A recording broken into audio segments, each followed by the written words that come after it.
Gempa Turki yang berkekuatan magnitudo 7,8 di Turki Selatan dan Suriah Utara meluluhlantakkan ratusan bangunan di daerah tersebut. Guncangan gempa yang menewaskan lebih dari 7.800 orang itu rupanya juga sampai ke lokasi Masjid Hagia Sophia.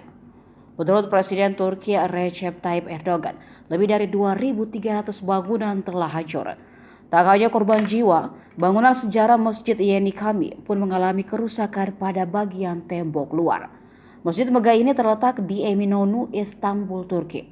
Masjid ini berjarak tidak jauh dari Masjid Hagia Sophia. Untungnya, gempa Turki tidak merusak salah satu situs sejarah masjid yang awalnya gereja itu yang dibangun pada 537 Masehi. Meskipun gempa terasa di Istanbul, tidak ada laporan awal kerusakan Masjid Biru atau Hagia Sophia. Hagia Sophia adalah monumen bersejarah utama dan situs warisan dunia UNESCO yang terletak di Istanbul, Turki. Mahakarya arsitektur abad ke-6 terkenal karena mencerminkan berbagai perubahan agama yang dihadapi wilayah Mediterania selama bertahun-tahun. Awalnya dibangun untuk berfungsi sebagai katedral, Hagia Sophia kemudian diubah menjadi masjid, lalu museum dan kemudian diubah kembali menjadi masjid.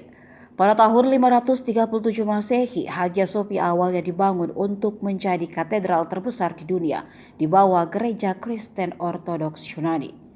Hagia Sophia dianggap sebagai salah satu monumen arsitektur terbaik di bawah Kekaisaran Bizantium dan termasuk mosaik seni Kristen yang terbuat dari emas, perak, dan batu berwarna-warni.